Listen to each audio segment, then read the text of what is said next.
Nyuwun tepuk tangan untuk Pak Gareng Semarang, luar biasa. Usia boleh tua, rambut boleh putih, ning semangat golek duit tetep membara. Ayo wong kewajiban Mas. Kewajiban ya Pak. Pokoke dhuwur entuk mabluk ning ngisor ki ngamuk. Wah, iki paribasane ngono ya. Mergo ngayahi kewajiban. Wah. Aku jan bengi iki boloku akeh. Kok iso? Pokoke bengi iki kowe karo aku aja macem-macem. Loh, sebabe Keroyokanku akeh. kancamu pirang-pirang? Ora kanca sedulur, wong kene iki omahe besanku. Walah, dadi sambil menyelam minum air ngono to iki. Ya glagepen to. Loh, paribasane ya karo tanggapan ya karo silaturahim ngene maratuwa, ngene besan. Kok besan? Heeh. Ya tilik besan. Ya iki sing jenenge rejeki tumpuk matumpa-tumpa ya ngene iki. Heeh ta. Wis diparingi sangu Pak Sumarno. Heeh. Isih-isih iso tilik sedulur. Nggih. Besan. Nggih. Wah, Nek nuwun sewu yen seniman niku lho, len tanggapan ning ngene Besan, desane Besan utawa ngene pokoke wilayahe Besan utawa kampunge Besan ngoten niku. Diparingi pinten mawon niku manut yen perlu malah emoh disangoni mergo abot dulure timbang duwite. Kuwi tak benerke. Oh, bener to? Sing salah kuwi sing ngubungi. Kok iso nyalahke sing ngubungi? Pertama kali iki wis telepon aku lho. Terus? Aku ya ora takon kuwi jenenge sapa, asmane sapa. Pak Gareng, panjenengan teng Sinom Widodo pinten? Lah, niku nggene besan kula ya, Pak. Bar bukan ngono ki ora dilanjut. Lah kok ngerti-ngerti mbok jak. Lah berarti dalane kowe. Kok iso nyalahne aku? Lah, mula regaku ra iso mudhun mergo liwat kowe. Kowe iki tak kandhani asline ngene, asline ya iki lek ngejak buka-bukaan ya. Apa, Mas? Pak Sumarno ngersake syukuran, nggih to? Utusan karo Pak Kami Tua mriki, Pak Nasuka. Telepon karo aku, Pak Dalang, kula pengen wayangan kalian jenengan kalian Niken Salindri. Betul, betul. Niki perlu tambahan pelawak napa mboten? Wah, perlu. Yen pelawak sinten Pak Dalang? Nganu, sing sae niku nggih Gareng Semarang. Dadi sing ngusulke niku kula. Loh, napa Pak Dalang kok sebabnya kok Gareng Semarang? Loh, Gareng Semarang niku sampun sepuh, mumpung dhewe urip, mula mang tanggap. Ki omongane ra enak. Anu Pak Marno benjang golek dalang liya mawon. Ora. Niki boten dalang niki pagebluk niki. Sampeyan aja kleru, malah mau jagongan ning lantai 2 iki lho. Pak Marno ki paring dawuh malah karo Ibu Suyatmi. Mangke menawi sukses Pak Cahyo insyaallah tahun ngarep wayangan melih ning klasik tanpa dagelan. Kowe ora ngerti sejarah kok. Kok iso? Antarane Pak Marno karo aku ki ora iso dipisahke. Sebabe? Mergo bapakku jenenge ya Sumarno. Lek ngono aku karo Pak Marno ya ora iso dipisahke. Sebabe? Aku Cahyo Kuntadi duwe operator jenenge Pak Marno. Ya adoh to. Mikmu ki muni apa ora gumantung Pak Marno. Oh iya ya, kowe pancen kae ning ngene lho Mas. Ora ribut perkara prebeya. Nggih, leres. Ning sing bakwayo bareng nderek syukur Pak Sumarno anggene syukuran. Nggih. Mumpung iki ditimbali ana ing tlatah Desa Rambut Slamet Sinom Widodo Pak Gareng. Kowe ora tau ngerti anatomi. Sinom kuwi rambut sing alus cukule ning bathuk kuwi sinom. Oh. Widodo kuwi slamet. Heeh. Tegese piyayi kene do ndedonga sing rambute cukul ning bathuk kaya sinome lagi rumpi-rumpi kuwi biasane cah nom-noman. Heeh. Didongake padha slamet bisa nerusake garis trah ing desa kene. Oh, ngono kuwi ada doanya. Sing angel iki kok kene iki lho dukuhe kok cengklik iki lho. Lah apa masalah kanggene jenengan mung ya apik. Ning ngene Mas. Aku ki ning ndi kulino ngonceki. Heeh. Endi jeneng mesti ana tegese ana artine. Heeh. Cengklik kuwi miturut penemuku. Pripun? Cengklik kuwi cengkah kuwi ora becik. Cengklik cengkah kuwi ora becik. Utawa cengklik kuwi cengkah kliru ora becik. Oh. Mula Iya. piyayi cengklik diharapkan selalu guyub rukun. Gandeng jenengan wis ngonceki cengklik, mongko desane Sinom Widodo. Apakah penjabaran dari Sinom Widodo? Kudu tanggung jawab wong sampean sing disiki kok ya. Oke. Sinom Widodo. Siki saka tembung sing duwe gawe bengi iki panjenengane Pak Sumarno sak keluarga besare. Ya ora. Leres.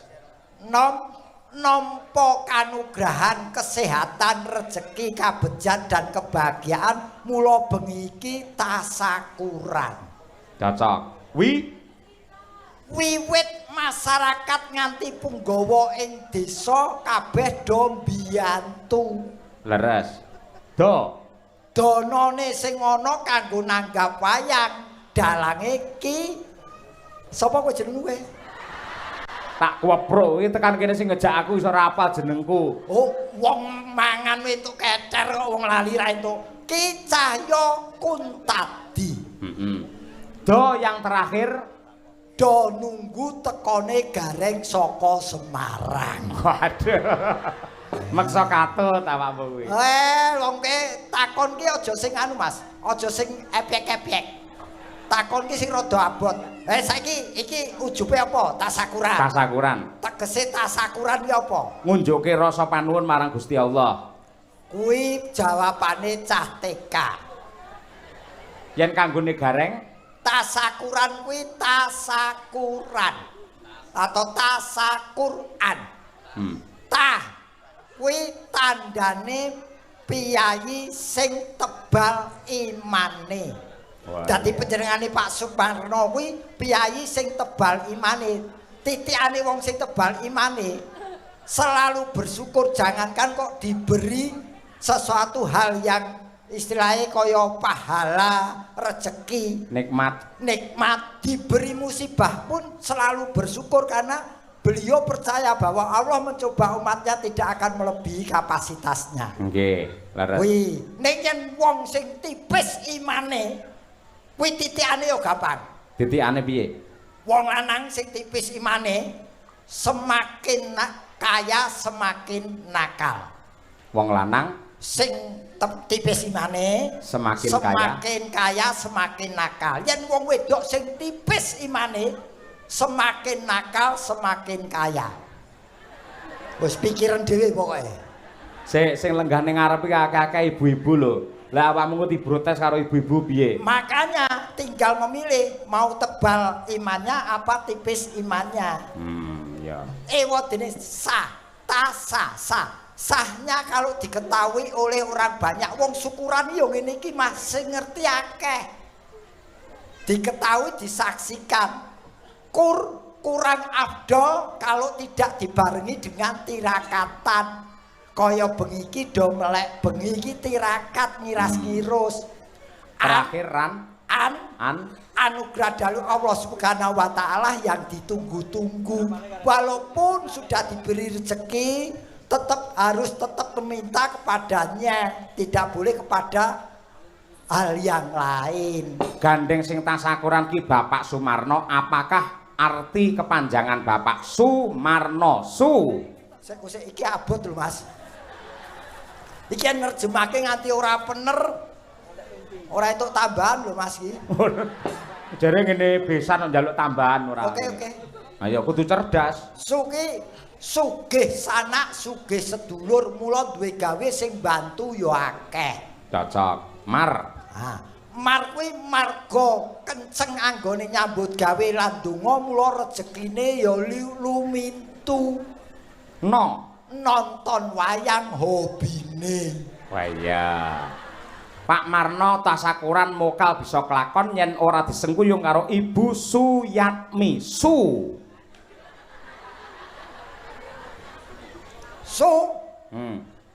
Sapa jenenge? Suyatmi. Iki Sugih Srawung ning sing dipilih ya panjenengane Pak Sumarno minangka garwane. Wah iya. Yat modi arangel iki. Yat kowe kok ora ngerti lho. Yat ki sapa to jane? Yat ki ora jikuk kae to. Kuwi lho wong main ngawut ae ora. Penjabaran dari Yat kuwi lho. Kulo Yat. Angel iki. Ayo, lek ora iso duwe balekke. Ayo. Sing Yat ki saka tembung kiyat. Kiyat ki rumus jurus. Rumusnya supaya beliau itu bahagia ya kudu mendampingi Bapak Sumarno. Ora nek kene Yat kok ditambahi ki dhewe iki piye? Suyat. Lah ya kan Suyat, Yat ora nek ki, ora nek kiyate, langsung Yat apa ngono kuwi. Yat kuwi saka tembung kiyat. Ora iso Yat ya Yat apa ngono kuwi. Lah ora ngerti to? Apa saiki apa? Yat to. Yatim piatu semua diberi bantuan supaya hidupnya juga sejahtera. Yat ngono kuwi. Berarti aku ya klebu iki. Kok klebu? Aku ya yatim piatu kok. Gerange semono kok.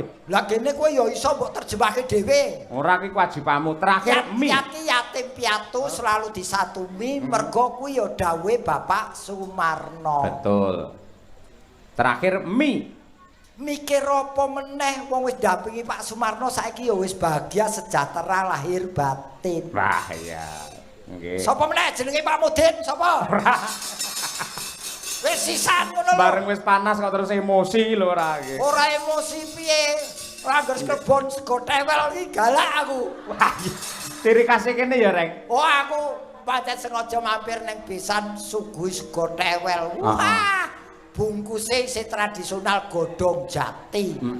Tempene aku dasare seneng tempe, tempene luar biasa. Wis, nek yo kuwi Mas pedese ora umum. Aku ya teko pedes, Pak. Mboten. Lah ciri khasnya piyai kene ngono tur tewel kuwi lek diinget pirang-pirang dina malah dadi lan enake, Pak Gareng. Iya bener, ya lagi bengi iki lho aku. Apa? Nyambut gawe ditunggoni besan. Mantu anak nonton kabeh ning dilugue. Do nonton kabeh. Monggo Pak besane Pak Sumar Bagio Gareng nggih kados mekatan menika polahe lek golek dhuwit. Beliau tahu apa profesiku. Heeh. Dadi nampa anakku kuwi ya sak keluargane sak aku karo bojoku sisan. Heeh. Beliau tahu bahwa beliau tuh menghargai profesi saya. Nggih. Serendah apapun profesimu, sekecil apapun profesimu, sekecil apa pendapatanmu, harus selalu kamu hargai.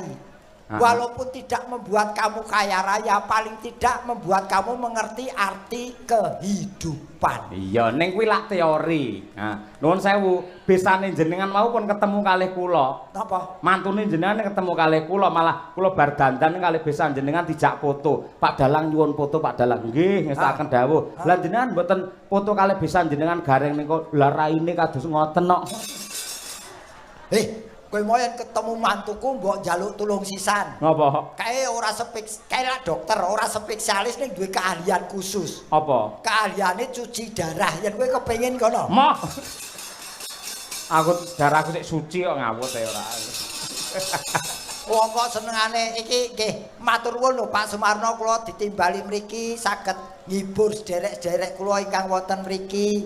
Nggih keleresan mantu kula pancen asli Sinomut Widodo Nirhing Sambikala mriki. Anakku karo iki cerita anak karo mantu. Pripun? Nduk, kowe wis seneng tenan karo jenenge lak Mas Imam. Mas Imam wis, Pak. Ora betah melek mendhi. Ora yen mantuku kuwi kulino jaga kok. Ning ya karo turu. Kene ya jaga saron padha. Tak takoni wis padha cintane. Dasare apa kowe cinta? Jawabane cah nom saiki, Mas. Piye? Pak, cinta mencintai itu kata kerja. Dicintai itu kata sifat. Cinta itu bukan kata benda, tapi cinta itu kata hati. Wah, iya. Mula ya wis berarti cinta mereka mantep urip wong loro. Wah, cocok. Wis pokoke omahku saiki doktere papat kowe butuh opnam. Wanti-wanti mondok. Wis periksa anakku. Ora sudi ya. Periksa anakku ki entuk bonus. Bonus apa? Wis kriterianya semakin parah penyakitnya semakin besar bonusnya. Alah gah telek. Gelem ra? Bapakmu dhewe genah gratis ora nek diskone. Loh, aku ki disuntik seumur hidup kok. Suntik apa kuwi? Pokoke ra iso lara aku ki. Wah, Aku tidak akan sakit karena aku pekerjaanku nun sewu ki Mas. apa? Pekerjaanku tak anggap sing paling pas tumraping diriku. Kok iso? Saya pengen membahagiakan orang lain. Orang yang paling bahagia di dunia ini adalah orang yang bisa membahagiakan orang lain. Luar biasa. Tepuk tangan untuk Pak Gareng Semarang, luar biasa. Tampilnya memang hebat karena di hadapan besanya. Ayo.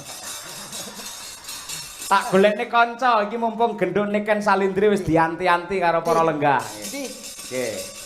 Ya Nduk, Ken. Ayo.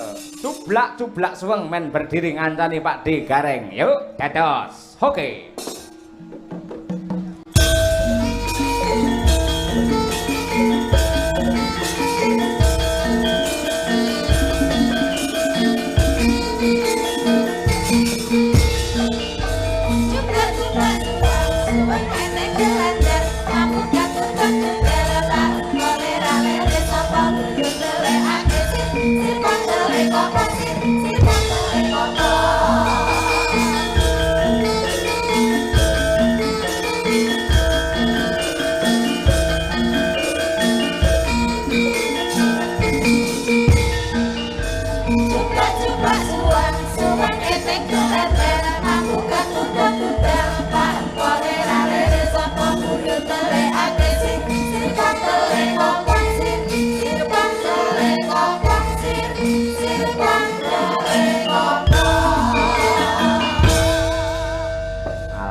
Assalamualaikum genduk Niken Salindri. Waalaikumsalam warahmatullahi wabarakatuh Bapakku yang tercinta.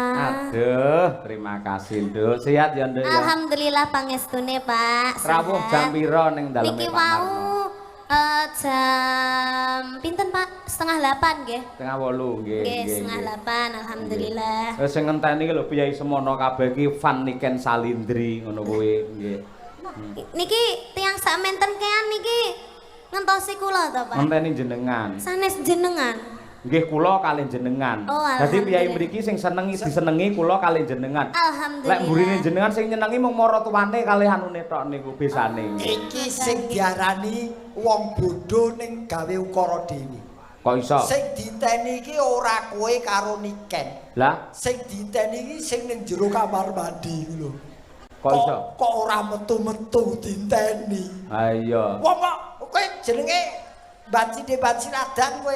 Kok iso? Bareng Niken ngadeg kok aku ora diteni piye? Loh, lah bocah iki kan sik cilik ya toh. Cilik apa? Iki pernahe putumu lho Pak De Gareng. Oh, Putu. apa ya? Kowe Aku ki putune sampean lho. Lah sampean nggep apa aku? wah, aku ngerti cah saiki kok kaya ngene ayune. Aku biyen kesusu lahir ngopo ya? Oh emang lek sampean kelairane padha karo aku terus aku arep sampean pek pacar. Sing ngomong sapa? Lah ngono nyapa kok ngomong kesusu metu. Yen aku ki lahir saiki sing tak pek iki lho. Tuti. Lah nyapa? Tuti adi tamang. Lah nyapa? Lha wong pancen sing gelem karo aku nggur kuwi tok. Iya. Lah tuti iso diinget kaya tewel ate ayo. Ya ora ngono to, Nduk. Nadyan kowe putuku ning dalam bekerja kamu rekan kerjaku. Tidak bisa. Putu ya tetap putu. Sampean ki mbahku. Sing marake wong ketok tuwa ngene iki lho. Lah sampean ki kudu gelem diarani tuwa lho. Oke. Aku diarani tuwa ora masalah. Berarti wong tuwa kuwi awet urip dawa umure. Heeh. Dadi wong tuwa. Heeh, sampean dadi mbah. Prihatina wong sing nom-nom kuwi urung karuan iso dadi tuwa kaya aku. Lah sampean kan wis tau mangan uyah, wis tau ngrasane urip. Malah sing nom-nom ki malah urung pengalaman. Sampean lek wis pengalaman. Wis to. Kowe wiwit lair urung dipakani uyah to. Ya wis. Lah iku kan cara bahasane ngono lho, Pak De. Bahasa apa? Wong urip iki ngene lho, Nduk, tak ajari ya. Supaya uripmu tentrem ki kaya Pak Sumarno kae. Heeh. Beliau berpikir Lembu. Nikah nih yo. Oh, ki cah iki sik enom ya. Lah sampean wis suwi ya lek duduhe. Kae lho, Pak Sumarno. Jare besan. Kuwi Pak Sumarno ki besane sampean. Butuh. Lek sing besane ki sing sapa? Besanku jenenge Pak Warto. Kuwi apane Pak Sumarno? Dudu apa-apane. Kuwi tok ha iki kowe ora ngerti. Kene iki kulture masyarakat kene nadyan apa tangga ning ngungkuli sedulur. Oh. Jare kae apa tetanggamu adalah saudara yang terdekat. Kae Pak ning gitu Pak Sumarno. Oh kan legae ning kae baris kedua kae. Kae. Ae. Bapak Sumarno angkat tangan. Angkat tangan ini ditodong apa piye? Oh, ya yang itu. Nggih. Engko dikongkon jumeneng. Jumen. Lah ya Bapak Sumarno kok dikengken jumeneng ning kene. Nah, pancen beliau ngenteni sing dinteni iki awakmu. Nggih. Ngono, iki niken tekone kapan kok beliau mau partisipasi. Iki acarane berarti Syukuran. syukuran Pak Sumarno. Dikitan. Dikit. Pak Sumarno diapakne? Lek ngomong ki sing jelas karan tek ngono lho. Ah, kowe Reng, kowe wong tuwa kudu iso jelasne Reng. Pak Sumarno bengi syukuran. Syukuran apa? Ora dikitan. Lah terus nikah. Eh, Pak Sumarno nikah. ora. Terus Diapake to, Mas? Aku malah bingung. Pak Sumarno dinget. Kuwi lak tewel ngawut nikene ora nggih. Jane ngono ujube syukuran karena beliau telah mendapatkan beberapa karunia dari Allah Subhanahu wa taala, rezeki, sehat, terus apa kebahagiaan lahir batin. Oh walah, dadi ceritane iki Pak Sumarno ki gabut, bingung leh ngentekne duit. Gap. Pak Sumarno ki ora nek acarane bengi iki yo tasakuran ya jenenge. Pak Sumarno ki apa omahe Sina Widodo ora gabus. Gabut. Sing ngomong gabus ki sapa? Jampeng kupinge ora. Lah aku krungu gabus kok. Ora. Kuping kok sumbing. Nah, Ik Sing sumbing iki bibir. Lah mesti bibire sampean sumbing. Ya ora. Lah iya. Kuping kok sumbing. Bapak Sumarno ki bakune arep dono rasa. Nyeneng-nyenengke piyayi akeh. Lah iya Pak Sumarno ki bingung leh ngentekne duite kakean didom-domne ngene iki jenenge kan sedekah yo an, sedekah kepada orang seni kaya awak dhewe ngene iki. Uang itu hanya membuat kesenangan. Iya. Tapi kalau beliau berbuat begini tidak hanya kesenangan yang dicapai tapi kebahagiaan. Oh, sing diraih. Seneng ki mung letake ning pikiran karo mata. Ning yen kebahagiaan pikiran mata lan ati. Heeh. Bener. Berarti Bapak Sumarno ya kudu didongakne. nah bener bener. Muga-muga rezekine saya akeh, Amin. panjang yuswanipun. Ning ya ora Pak Sumarno tok, sak keluarga besare muga-muga sehat selamat wilujeng. Amin. Awet leh momong anak putune. Amin. Muga-muga Pak Sumarno lek enek apa acara maneh iso nanggap kula kalian panjenengan nggih Pak. Amin. Aku karo kowe ya kan ya. Nggih Pak, Nggih. matur sembah nuwun. Wayang kulit ora nganggo gareng udan deres. Ora apa-apa aku iso nerangne kok. Loh, lha Kadang sempake dikene genteng iso. Weh, Kuwi ilmu lho. ora terang dirubung laler ya. Ngece. kejawi menika ugi dipun rawuhi kalian Pak Camat Tambak Rama. Pak Camat rawuh. Pak Lurah Sinom Widodo ugi rawuh. Waduh, nun sewu lho Pak. Pak Lurah, Pak Camat, kula namung matur. Pak anu Sumarno namung masyarakat sampun nanggap lho Pak. Kok panjenengan lurah kali camat kok dereng? Lah iya. Ngono kok ra isin to, Pak? Sampeyan iki kudune nyuntuni sik lho, Pak. Ora malah wargane sik. Bapak Camat karo Pak Lurah iki piye to? Kowe iki bupati kok piye kok nyeneni? Nelengke Oh, lah tak kira sampean mau nyeneni aku yo merah. Ora nyeneni. Ini apa aku cah cilik ya los. Kowe ora urusan dhewe. Ini kan lek ora ngerti, Aku desa kan gak kene lho. Iki kan desa kene Sinom Widodo. Kuwi mesti enek apitan. Apitan niku bersih desa cara ngene dhewe. Heeh. Lah Yo ngono wayang- ora nanggap, Pak. Jane bersih desa nanggapne kamu diketek apa piye? Oke. Hei. Napa, Dok?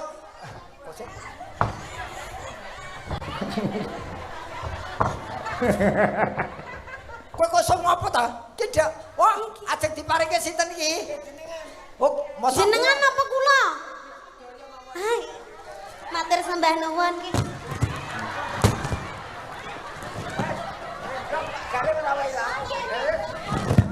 Matur sembah nuwun nggih, Pak.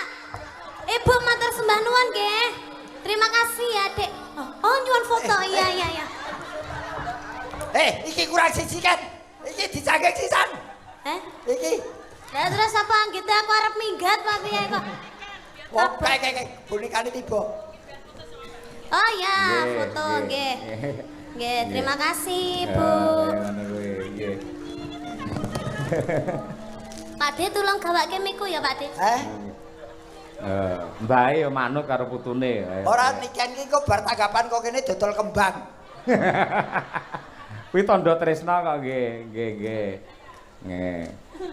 Pun sampun matur nuwun. Nggih. Wah, luar biasa nggih.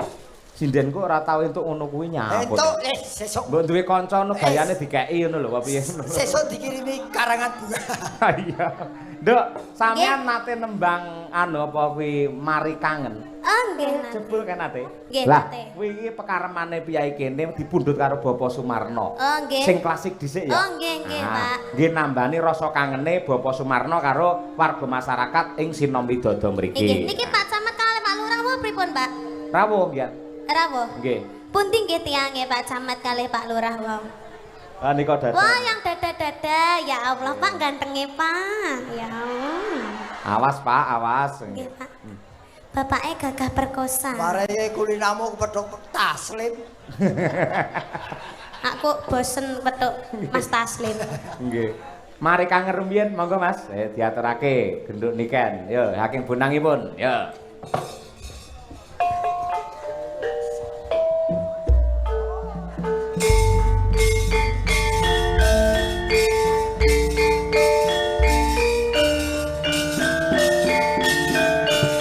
Ya, Reng. Joget ya, Reng.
Piyayi mriki menika Mas Gareng remenanipun ingkang klasik-klasik. Leres. Ngoten niku. Ning ambak mekaten gandeng piyayi mirsani wayang niku lak beragam. Majemuk enten sing alusan, enten sing gradakan. Mila nggih diaturaken sak komplit-komplitipun. Leres boten damel kuciwa.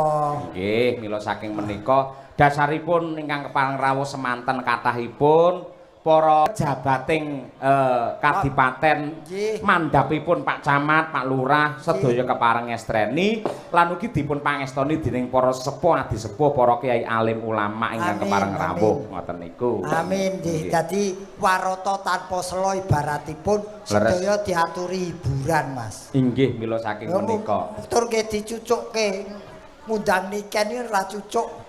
Mung yen trima brutu wae ora enak cucuk. Maksudnya piye kuwi? Tegese digunakake sebagaimana mestinya. Nggih. Tegese dimanfaatke utawa kebisanmu ditokke. Oh iya benar. Leres beli. Lah iki diaturake meneh. Ya. Piyayi kene kejaba ngersakake sinom nyamat lan uga ngersakake tembang mari kangen. Ngersakake ayang-ayang Nduk. Nah, nggih. Niki pamundhutane saking sinten? Menika pamundhut saking Pak Sumarno ugi Bapak Nasuka selaku kami tua wonten ing mriki. Ayang-ayang. Nggih. Sampeyan ngerti lagu ayang-ayang? Ayang-ayangan kerep aku. Udu anyang-anyangen. Lah apa ayang-ayang? Ayang-ayang. Ora. Wih lagu zaman sekarang yang lagi ngehits itu. Oh, ngono. Iya, kamu harus tahu. Kamu itu sebagai dagelan itu harus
Oh